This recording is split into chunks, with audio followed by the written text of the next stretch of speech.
안녕하세요. 저희는 기후변화로 인한 식생과 식생활의 변화라는 주제로 발표를 하게 된 역사 심화 동아리 역사 이슈라고 합니다. 저희가 발표를 하게 될 목차를 살펴보시면 첫 번째로는 역사 속의 기후변화와 식생의 변화, 두 번째로는 현대의 기후변화와 식생 변화, 세 번째로는 기후변화 대응 및 방지책에 대해서 알아보도록 하겠습니다. 우선 식생대 마지막기라고 불리는 제4기는 흔히 빙하기라고 불리는 플라이스토세와 간빙기라고 불리는 홀로세로 구성됩니다. 이 홀로세는 대략 1700년 전 시작해서 지금까지 진행 중이고, 그리고 이러한 홀로세의 영향으로 서남아시아에서 전 세계 최초로 농경민이 등장하게 되어 신석기 시대의 문을 열었습니다. 이러한 홀로세가 나타나게 된 원인을 대략 두 가지로 나누어 볼 수 있는데요. 첫 번째 원인으로는 대서양 연렴순환의 교란입니다. 이때 연렴순환이란 바닷물의 열에너지와 염 농도의 변화에 의해서 형성되는 해류의 장기적인 흐름을 뜻하는데요. 이렇게 원활하지 않은 순환으로 인해서 북반구를 중심으로 한 갑작스러운 한랭기가 등장하게 되고, 이로 인하여 기후변화까지 이어지게 됩니다. 만약 미래의 지구온난화가 현재와 같은 속도로 진행된다면 대서양으로 흘러들어가는 담수가 급격히 증가하여 갑작스러운 한랭기가 발생할 수 있습니다. 이때 이것을 잘 보여줄 수 있는 사례로는 영화 투마로우를 말할 수 있습니다. 두 번째 원인으로는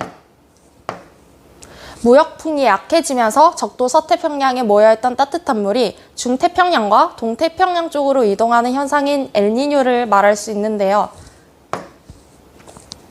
이 엘니뇨로 인해서 서태평양의 해수면 온도가 낮아지게 되고 동태평양의 해수면 온도가 높아져 적도 태평양 주변의 여러 지역에서 기상이변이 발생하게 됩니다. 이러한 적도 서태평양의 장기적인 온도 변화에 따라서 한반도를 비롯한 동북아시아의 해안 지역에서 홀로세 기후변화가 나타나게 되었습니다. 양상을 보게 되면은요, 홀로세의 영향으로 인해서 한반도에서는 온난한 기후가 발생하게 되었습니다.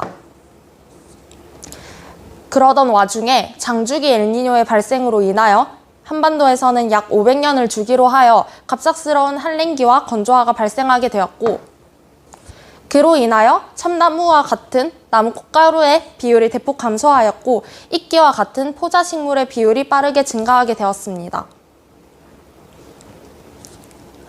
이로 인해서 참나무의 도토리와 꽃가루 생산량이 감소하게 되었고, 이들을 주식으로 하는 야생동물의 개체수가 감소하게 되었습니다. 그 후 농경민들은 조, 기장과 같은 바짝물의 재배를 시작하게 되었습니다. 그리고 또한 이런 장주기 엘니뇨의 영향으로 인해서 극심한 대가뭄과 한반도 및 북반구 전역에 영향을 주었는데요. 우리가 잘 알고 있는 메소포타미아 아카드 문명 또한 이러한 영향으로 인해서 멸망하게 되었습니다. 그리고 변환경에 유리한 지역을 찾아 남하하던 농경민들로 인해서 문화 전파의 양상을 띠기도 하였습니다. 선사시대는 역사적 기록물이 남아있지 않는 시대입니다. 그렇다면 이러한 양상들을 우리가 어떻게 알 수 있었을까요? 바로 광양 지역의 수목 화분 비율 변화를 나타낸 그래프 덕분인데요. 이 그래프를 보시면 네모박스로 표시된 부분이 홀로세 기후 최적기를 나타내는 부분이고, 노란 막대로 표시된 부분이 단기 한랭기가 발생한 부분입니다. 이를 통해서 한반도에서는 홀로세 기후 도중 500년을 주기로 하여 단기 한랭기가 발생하였음을 알 수 있습니다. 여러분은 킹덤이라는 드라마를 보셨나요? 이 드라마는 제가 소개할 소빙하기를 배경으로 하고 있습니다. 여기서 소빙하기란 빙하기는 아니지만 비교적 추운 기후가 지속되었던 시기를 일컫는 말입니다. 현재 알려진 소빙기의 종류는 두 가지가 있는데, 400년대부터 900년대까지 지속되었던 고대 후기 소빙하기와 13세기 초부터 17세기 후반까지 지속되었던 중세 후기 소빙하기로 나뉩니다. 이들을 소빙하 시대라고 표현하기도 합니다. 고대 후기 소빙하기의 원인으로는 536년 아이슬란드에서 초대형 화성 폭발설이 가장 유력합니다. 그리고 650년부터 700년까지를 주요한 태양 극소기, 즉 반달 극소기라고 부르기도 합니다.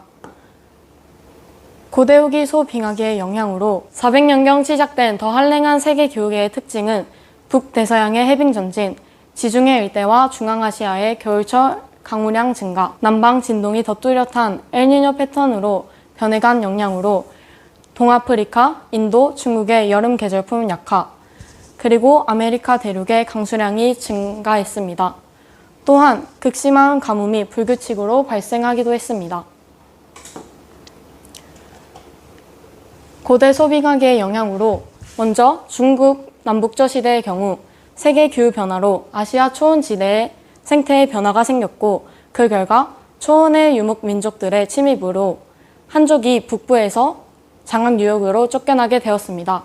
쫓겨난 한족은 전통 작물인 밀과 기장 대신 벼를 지배하게 되었습니다. 그리고 게르만족의 대이동이 나타났습니다. 350년, 370년 초원 지대에서 일어난 극심한 가뭄으로 게르만족이 변경 밖에서 로마 제국을 밀고 들어오기 시작했습니다. 그리고 게르만족의 대이동이 나타났습니다. 아울러 6세기부터 북반구의 더 한랭한 기후와 말에게 초치를 제공한 초원 지대의 더 많은 강우량이 유목민족들의 이동을 촉진시켰습니다. 또한 이때 페스트까지 재출현하게 되었습니다. 중세 후기 소빙하기는 13세기 초부터 17세기 후반까지 지속된 소빙하기입니다. 이 시기에 나타난 기후저하 현상은 세계 각지의 기록에서 나타납니다. 또한 우리나라 역시 기록되어 있습니다. 유럽에선 포도 생산량이 저하되고 식생 변화가 이루어지는 등의 현상이 일어났으며 많은 사람들이 굶어 죽거나 전염병으로 사망하게 되었습니다. 유럽의 경우 유럽은 아시아보다 상황이 더 심각했습니다. 홍수와 가뭄으로 인해 농작물의 생산량이 줄어들어 자연스레 유럽인들은 병약해졌습니다. 여기서 페스트까지 유행하면서 최악의 시대가 나타납니다. 전혀 예상치 못한 페스트로 인해 사람들이 많이 죽으면서 일손의 수요가 급증하였고 그 결과 일손의 임금, 즉 경제학이 발전하게 되었습니다. 그렇게 생긴 돈을 탐험에 투자하여 아메리카와 오세아니아의 대륙을 발견하게 되었습니다. 또한 우리나라에서는 이 소빙하기를 경신대기근이라고 지칭합니다. 이 시기에 기근이 심해지자 조정에선 그동안 금지되었던 소의 도축을 허용하였습니다. 식량을 생산하는 농사를 위해서 그동안 국가 전략 자원이었던 소를 도축하는 것을 막아왔지만 이번에는 워낙 상황이 심각해 도저히 도축을 막을 수 없었습니다. 사실 다음 농사를 대비해서 도축을 금지하는 의견도 나왔지만 당장의 식량이 더 급하다는 의견이 많아서 도축 금지령을 폐했습니다. 또한 이 방법만으로 식량 부족 문제가 해결되지 않아서 전국적으로 식인 사례마저 보고되었습니다. 현대의 기후변화의 원인은 자연적 원인과 인위적 원인으로 나뉘어집니다. 먼저 자연적 원인은 태양 복사에너지의 변화, 엘니뇨 현상 등 자연의 여러 현상이 기후변화에 영향을 주고 있습니다.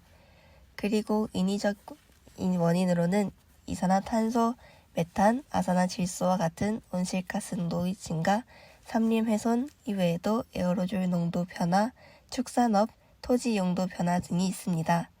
현재의 기후변화에는 인위적인 원인이 자연적인 원인보다 큰 영향을 미치고 있습니다.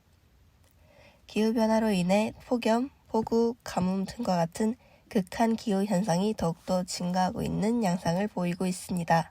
지구 평균 기온이 1도씩 상승할 때마다 전 세계 밀 생산량 감소가 6%씩 일어나 마지막에는 식량난의 발생이 일어난다는 과학자들의 경고가 있습니다. 두 번째로는 과일 재배지의 북상이 있습니다. 제주도에서만 나던 이 나주, 김제까지 올라오는 현상이 결국에 나타날 것이라 예상되고 있습니다. 그리고 또 기존 작물의 재배 방법이 변화하고 기후 적응력이 뛰어난 유전자 조작 식품의 개발이 더욱더 활발해질 것입니다. 식문화의 변화입니다. 지속 가능한 식생활이 대두되면서 녹색 식생활, 저탄소 식생활, 식물성 식단, 채식주의자들이 확산되고 있습니다. 그리고 식물 유래 고기, 배양육, 곤충과 같은 대체 단백질 식품의 규모 또한 증가됩니다. 이런 기후변화의 영향으로는 6세기 초 후기 고대 소빙기라 불리는 작은 빙하기가 지구 북반구를 덮쳤습니다. 유럽의 기온은 20세기 후반보다 2도 가까이 낮았고 농작물 생산량은 급격히 줄면서 기근이 들었습니다. 그리고 겨울에는 강수량이 증가하는 현상이 발생했습니다. 하지만 당시 동로마인들은 이를 기회로 삼았습니다. 오히려 기후가 바뀌면서 강수량이 증가했기 때문에 토지의 비옥화가 더 진행됐기 때문입니다. 동로마인들은 충분한 비가 오고 비옥한 땅을 찾아 재배지를 빠르게 확장해 갔습니다. 상업을 장려하는 세금 제도 덕분에 생산된 농작물이 제국 곳곳으로 빠르게 팔려나가며 높은 수익을 거둔 농부들은 다시 재배지를 더욱더 확장해 가기 시작했습니다. 국가는 농부들이 늘어난 수량을 농업에 효과적으로 활용하도록 댐과 수로 같은 사회 간접 자본에 먼저 투자했습니다. 전문가들은 이런 동로마의 사례야말로 모범적인 기후 탄력 사회의 사례라 평가합니다. 다음으로 기후변화 대응과 방지책에 대해 알아보겠습니다. 먼저 기후변화에 적응하는 방법이 있습니다. 기후변화 적응이란 나타나거나 나타날 것으로 보이는 기후변화와 파급효과와 영향에 대해 시스템 조절을 통해 피해를 완화시키거나 유익한 기회를 촉진시키는 활동을 말합니다. 이제 필요성에 대해 알아보겠습니다. 우리나라 변화 진행 속도와 전망은 세계 평균을 상회하며 열섬 효과 등으로 도시 지역에는 더 높은 기후 상승이 발생합니다. 그리고 기후변화의 악영향으로부터 국민의 생명 재산을 보호하고 안전한 한반도를 만들기 위해서는 기후변화 적응 대책 마련이 시급합니다. 우리나라의 경우 기후변화로 인해 약 800조 원이 넘는 경제적 피해가 예상됩니다. 그러나 사전 대응과 시행착오의 최소화로 적응 비용의 획기적 감축이 가능합니다.